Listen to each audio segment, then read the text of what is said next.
Reka nongere mbasuhuze kandi mbahe ikaze kuri channel ya Udahogora, cyane cyane abakunda ibijyanye no guteka. Uyu munsi ngiye kubereka uko njya ntegura snacks z'ibirayi umuntu ashobora gutegura mu bihe bitandukanye. Ushobora kuzitegura ufite abashyitsi, ufite nk'abana wenda bagusuye, ibintu bitandukanye ushobora gutegura mo izi snacks kandi zikagugirira akamaro. Ntago zitwara umwanya munini cyane kuzitegura.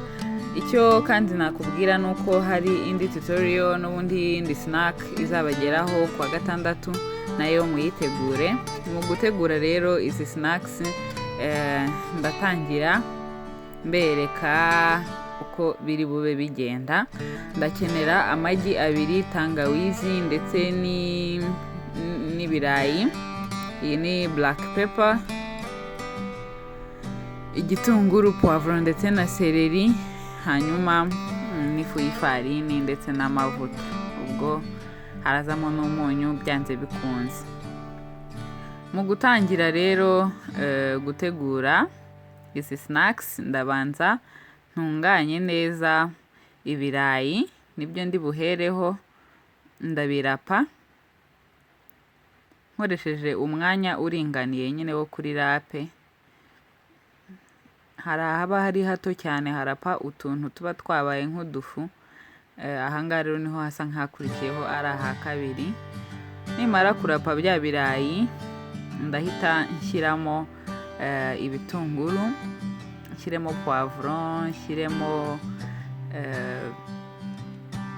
seleri, iriya ni tangawizi naseye, hanyuma nshyiremo yafu y'ifarini, hanyuma na black pepper,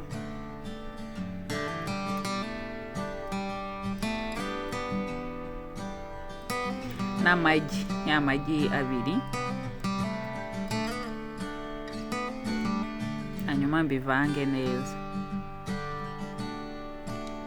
Nuko nguko rero ndashyiramo n'umunyu, ameze mvange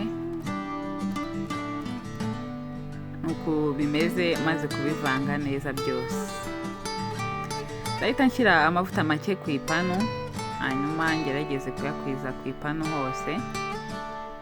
Hanyuma ngende nyora kuri bya bindi natunganyije, genda nkoramo utuntu nyine tumeze nk'utubumbe ku ipanu.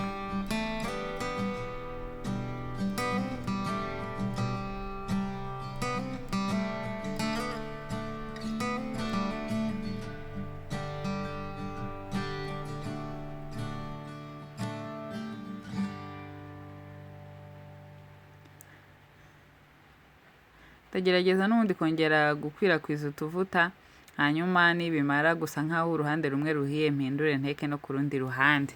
Murabona yuko aka gasnack karasa neza pe. Uku gasa rero ni nako karyoshye rwose.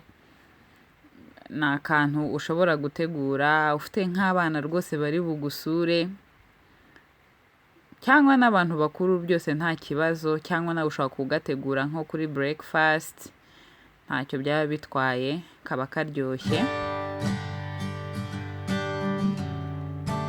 Nyuma rero yuko mbonye byahiye neza, ndagenda narura nshyire ku isahane.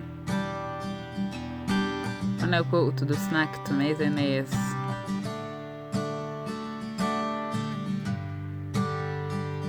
Ndongera nteke rero n'ibyari bisigaye, nabyo mbigenze nk'uko nagenje biriya bya mbere. Urabona ko nta kigoye kirimo rwose. Ni ibintu ushobora gukora iminota mike cyane, ugahita ubiseriva abantu. Hanyuma nabyo nibimara gushya neza rero, ndahita nkurikizaho kubyarura mbishyire ku isahane. Ikindi nababwira nuko biba byiza nyine iyo ukunda guteka ukagenda ugura utuntu tumwe na tumwe, ku buryo uba ufite utuntu twinshi ushobora guhita utegura umuntu agutunguye. Ariko byose bishobora no guterwa nanone n'ubushobozi, ntawabyirengagiza. Ariko murabona ko izi snacks zoroshye. Ndabashimiye cyane kuba mwazikurikiranye. Yari njyewe Udahogora Vanessa, peace, naho ubutaha.